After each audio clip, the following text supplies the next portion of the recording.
So you're wanting to buy a home in Nashville, whether you're moving to Nashville, Tennessee, or already living here and are ready to buy your first home, there are 11 non-negotiable, this is gonna happen steps that were involved in the entire process, from looking for your home to ultimately having those keys and moving in. Today, we're gonna talk about those 11 steps and how to really just make it easier for you to understand what you'll be going through. Prepared is everything. So check you on the other side.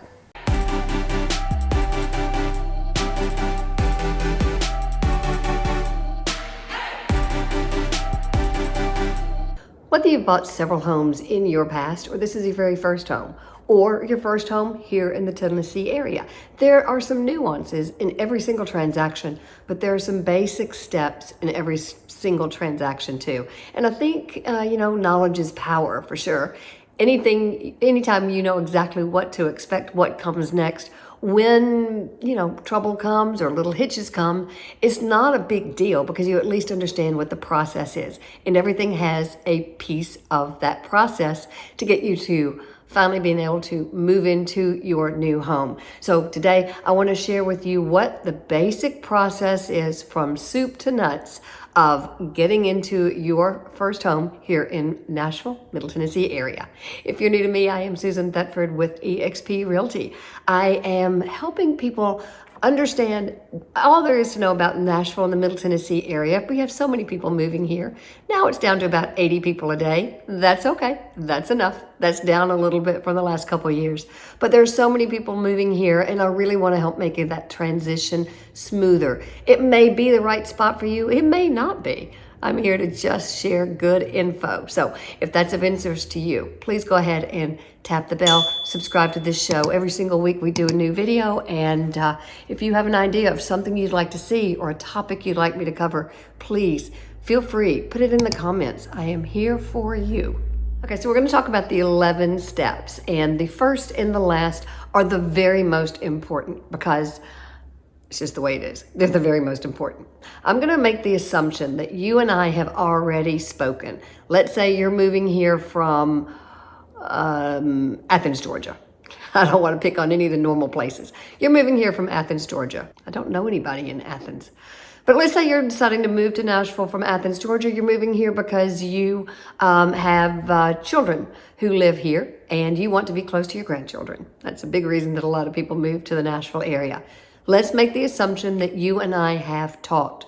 We have had a Zoom call or a FaceTime chat, and I know more about you, what you want in a home, your price point, where your children live, the things you like to do, your timing. Do you own a home down in Athens that you're going to need to sell? Is it already sold? We've talked about many, many, many nuances of the things you want to do. Let's make this assumption next. You've sold your home in Athens, you're moving here, and you want to, you think you could be pre-approved, you want to get a loan because you want to put the rest of your money in the stock market. Making a lot of assumptions here, aren't I? You want to put your bulk of your money in the stock market and you want to invest in a home here in the Williamson County area. Okay. You haven't been pre-qualified or pre-approved with the lender yet. So on that first Zoom call, after we've talked through all the things that you need, you want, your timing, I have an understanding, I'm taking a ton of notes, then I'm going to give you a name or two to go ahead and get a pre-approval process done. We need to already have a association with a good local lender, several that I trust highly, and I know you're in good hands with them. Once you've made that pre-approval, first phone call to them, and you've talked about debts, you've talked about income, you've talked about all the things you got to talk about. And by the way, that's very private. He doesn't relate any of that with me. But once that work has been done, he will call me, or she will call me and say, hey, by the way, Mr. and Mrs. Athens, Georgia, who are moving here, they are pre-approved now. After I've talked to them through the process, they're pre-approved, and you all can spend up to $750. They can spend more than that, but they tell me they're not comfortable spending more than $750. Perfect. That's what I need to know, because I want to then set up a search for you with search criteria. Now, you're not going to be here for a month or so. We would have already talked about what to do for an interim plan with the long-term care long-term stay hotel. We've talked about those things. I've given you several of those names because you want to be in Williamson County. I want you to stay in a long-term stay hotel that would allow you to be in the area that you think you want to purchase in, because then you're going to get to become a part of that community pretty quickly. So you've got those things. We've got a place for you settled. I now have a pre-approval number to be able to now set up home searches for you that meet the criterion of the things that you told me you want in a home, up to a maximum of, he told me you're pre-approved up to $750. You could spend more, you don't want to. Frankly, I'm going to then set up a search for not more than $725. Where you want to be, Williamson County is a highly in-demand area, and so it's likely that offers might have to go over asking at that price point for the things you want. So I'm going to adjust down the maximum sales price listing so that we have an extra money to be able to compete.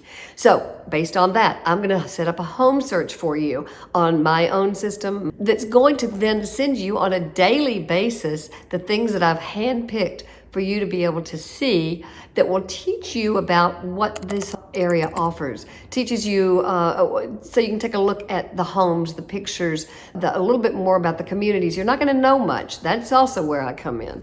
But you are going to have an indication of the homes that you can get for that price in the areas that we've identified that you want to live in. Now, I know you too are probably checking out Zillow, because everybody does. It's an easy place to search. And if you find things that you want to see or you want to ask me about, send those to me too, and I can give you an idea. Oh, you know what? That looks fabulous, but I've shown it. The neighborhood is really bad because it has no backyard, and maybe a railroad track goes through the backyard, or maybe the river's right behind it, and you told me you don't want to be in a floodplain. Okay, whatever reason. You're searching, send something to me that you might be interested in.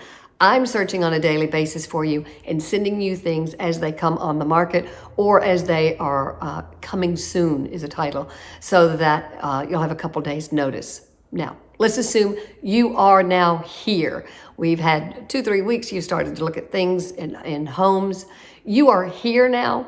We're going to have another call. It's now time to seriously begin your search in earnest.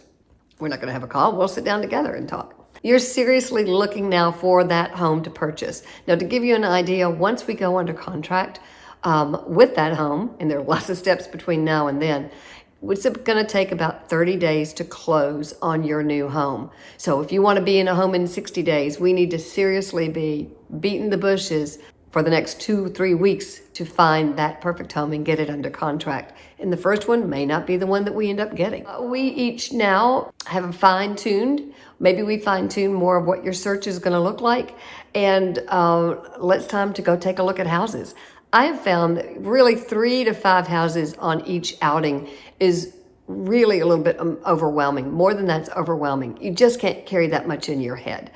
While you're here, you're also going to be driving some of the communities. Maybe you've got 3 or 4 addresses and we want to, let's take a look and see if you like the community, if you like the neighborhood that those addresses are in. You may love the looks of a house. You may not love the looks of the community. That's really first and foremost, I think, how to really help niche down what we're looking for and not waste a whole lot of time. But because you're here, because you're living in that neighborhood, that's important. So we're going to go out and we're going to look at 3, 4, 5 houses on it each day. And I want you to take notes. You've seen the first house, then we see the second house. What do you love about each? One of them is going to be better than the other. Discard the other. Throw it out of your brain, because you just can't hold on to all the nuances of every single house. If you like number 2 better than number 1, pitch out the idea of number 1. Drop it from your head. And we're going to incrementally go to that. Now, when we get into these looking and I'm showing you the houses, I'm really going to stay pretty quiet. I mean, you don't need me to point out that's a living room and here's your bathroom and that's a primary suite. We have to call them that now. You know what you're looking at. So I'm going to keep kind of quiet. I'm going to listen. I'm going to want to hear what you think about each house. We don't need to talk about paint colors and that kind of thing, but I do need to know, because if becomes a pattern of things that I hear that you like or dislike, we might need to tweak your search so that we're fine-tuning more of what you want to see. So I'm not going to play appraiser. I'm not going to play inspector. I'm not going to show you like Carol Merrill. Here's the refrigerator. But I'm here to listen. And, we've got appraisers, we've got inspectors to do some of those things. I'm there to listen to you. You are the key player here in just what feels good, what feels really good and right to you. What is the right home for you? That's key. And the first time out, we may not find anything, but we will be able to probably nuance down what it is you do want. So say we've found the one. You have determined this is it. Now, the next step is not going to be, what do I think I'll offer? And that's what everybody always asks, and I get it. I will definitely have a gut feeling of what it's going to take because I know the market and I know so many things about the house and the market and the neighborhood. However, I don't know the nuances of this seller, and every situation is unique. So you've determined this is the one, sure that this is the one you want to try to make an offer. My next step is to pick up the phone and call the realtor, call the person who is representing that home. Every situation is very, very different. If the home's been on the market a day or two and they've had 40, 50 showings, you found the home. You have fallen in love with the home and you're ready to make an offer. One of the first things people always ask is, what do we offer? What do you think we can get this house for? Honestly, I'm gonna have a gut feeling. I'm gonna have a real strong gut feeling, but I'm gonna shut up. Hopefully. Can't promise. But I'm going to try to be quiet because I don't know that seller and I don't know the motivation of that seller. And the way to find out, the way to serve you is for me to call the agent who represents the seller. Hey, we've just got some interest in your house. Tell me about your seller. I'm going to talk to that realtor and find out all I can. I already know how long the house has been on the market. I will know whether it's been on the market before and has been taken off and then relisted because I've checked on the history. But I don't know that maybe their son and daughter has just had a baby in another state and they want to hurry up and get there. I don't know that his job transfer has fallen through. I don't know the nuances of that seller. Are they in a big hurry to get out, or are they just throwing a number, and if they can get that top dollar for the house, they'll go for it? I just don't know. Once I've gotten off the phone with that realtor, I do have a more solid idea of offers that might work for you and for that seller. But we know where the seller's mind is. And a home sale is only a matter of the buyer and the seller agreeing. The buyer, of course, wants it as cheap as possible. The seller wants it as high as possible. They're coming to an agreement on the terms. Each has got some give and take in that. But that's the only way to know it, is to find out where the seller's coming from. So once we've done that step, I'll come back to you. We'll talk about their motivation in selling. If we're in a competitive market like we've been in the last couple of years, there may already be 3 offers on the house, and we've got to work with that. The market has cooled off a little bit, but certainly not in this supposed scenario that we've got of $700,000 in Williamson County. That's not cooled off. It's a very hot market for great houses.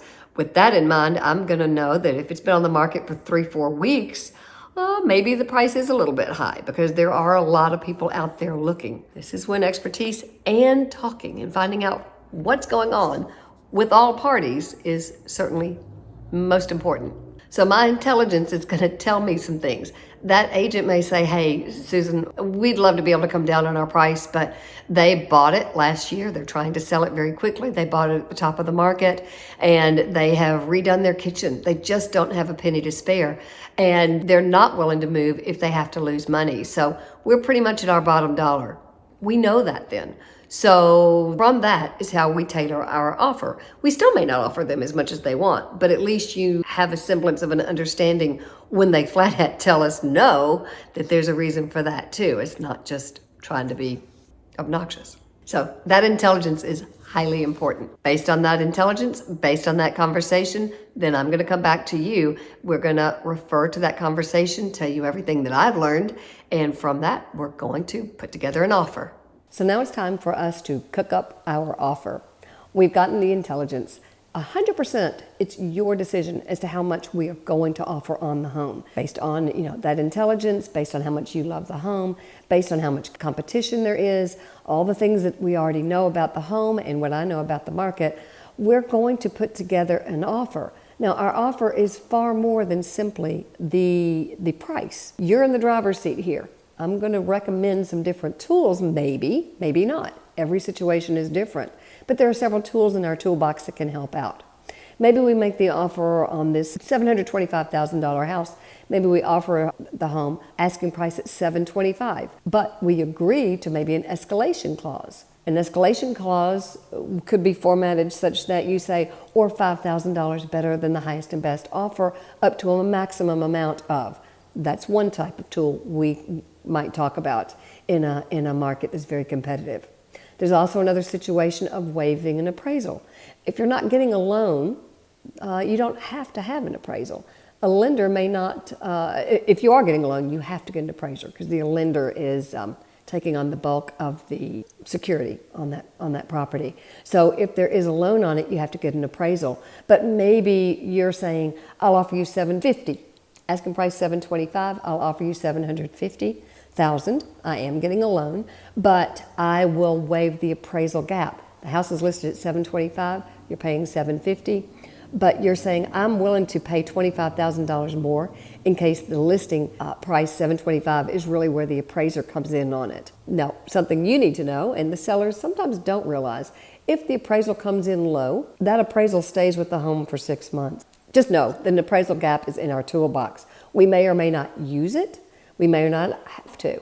But that is something that we might talk about, is doing an appraisal gap situation if you really want that home and have an extra $20,000, $25,000 to be able to throw into it. One other option that a lot of people are kind of playing with, and I don't like this at all, but typically our next steps will be getting an inspection on the home. I never suggest anyone ever waive the inspection, but many people do to try to get their offer accepted over another offer. You know, you've got to find a reason to accept one offer over another in a multiple offer situation. And in the past, many people are waiving inspections. I will not do that. I highly recommend you don't do that. But I might recommend, in a highly competitive situation in which you love the home and it looks like it's in great shape, I might recommend that we do an inspection guarantee. We can do the inspection, but we are guaranteed that we're taking the home as is. We're not going to ask the seller to make repairs. Doesn't keep you from being able to say, no, I don't like it, put on the brakes, this house doesn't work for me, based on the inspection. But it gives the seller peace of mind that you, if they accept your offer, are not going to nitpick them to death on making some repairs based on that inspection. So that's just 3 of the tools that we have in our toolbox to create a nuanced offer. Actually, I just thought of a 4th one that we need to talk about, and that is only information that I would have had from that conversation with the realtor. Remember that intel? From the realtor, I might have learned that the seller really would love, in the perfect world, if they had full price and they had the perfect world on this offer, they would love to be able to stay in the house an extra 3 weeks because they can't get into their new home maybe for 3 more weeks. If you can tailor our offer to give them that 3 weeks after closing, and we do some notifications that would cover you after closing, if they stay in that home for 3 weeks, they do some rent back and they've got to keep their homeowner's insurance. You'd have some protections. But if by chance that's the nuance, I mean, think about it. It's hard to move. And if you don't have to make 2 moves, I personally would rather be able to give somebody $5,000, $10,000 maybe off the purchase price to be able to not make 2 moves and have to move into a hotel if I were the seller. So there's so many nuances. We wouldn't have known that without the intelligence. But knowing that, if we could tailor our offer, it might be accepted even if it's not the highest price offer, but it gives them the possession dates and the closing dates and all the things that they want. So we're going to use every single tool in that toolbox based on doing everything the right way to make your offer the best possible offer to be accepted. One thing I also do on all of my offers, because a purchase contract is several pages. With that, we also have that pre-approval letter from that lender, remember, that we got way before we even started looking at houses. I've called my lender and said, okay, we've determined this is the house we want. Here's the address. Will you please write a specific pre-approval letter for these buyers for that home? And that's going to go in with our offer so that the sellers know And that's why that local lender is so important too. It's a name that selling agent knows, represents, is good, and they do a great job with what their work, and what they say will happen. So that's why that local agent is so important rather than one of the internet lenders. I'm not saying names. So we've got that pre-approval letter. The other thing I do is a cover letter that basically gives them the basic outline of everything. We want, here's our offer price, subject to an 80% loan, pre-approval letter from blah, blah, blah, blah, closing date, possession date, earnest money amount, just bullet points of the major key pieces, not waiving appraisal, but we are doing an inspection, but we are waiving any repairs on the inspection. We're guaranteeing as is. The bullet points of ours, because if somebody's looking, and I've been in this position, it's really tough. If I'm looking at 10 different offers, it's really hard to keep straight which is which. So I have to do my own outline of every single offer to then start comparing. And if I do that for that selling agent ahead of time, think how much they really love me, and by extension you, and what we're offering, because we've just made their life a little bit easier. It gets complicated. And think about this. If you got 5, 6, 7 offers sitting at once, everybody wants to know within a 24-hour period of what's happening. You've got tensions high on all sides. If we can make tensions lower by setting expectations and making it an easier process for someone to be able to decide, it just makes it so much better. So those are some of the nuances that I do that I've found has helped tremendously, whatever side I happen to be sitting on. With this offer, we need to talk about earnest money. We will be giving earnest money. Now, earnest money here in the Nashville area typically runs about 5% of the purchase price. So a $700,000 house, 5% of that is going to be about $35,000. It doesn't have to be that much, but honestly, the stronger you can make your earnest money offer, the stronger you look as a purchaser. And the other part about that is earnest money just shows, that becomes a part of your purchase price. It's just taken out of your account. It is going to be deposited. A lot of people think that it just sits in some account and it's not deposited. That's not true. What this does do is gives you the opportunity to now do all of our due diligence kind of work with inspections, the appraisal that comes up, all the paperwork for finishing up your loan, a lot of things. And that money is refundable if we meet all of our deadlines that are in that contract. And again, that's why this contract is so important, and knowing all the details. Those, as long as we meet all those details of that contract and something happens, then you've got your earnest money back. Earnest money applies to the purchase price. It is deposited, and we've got to give that within a 24 or 48-hour period of the contract being accepted. Be sure to tap that bell so you are notified next week when we drop the next episode of How to Buy a House in Nashville.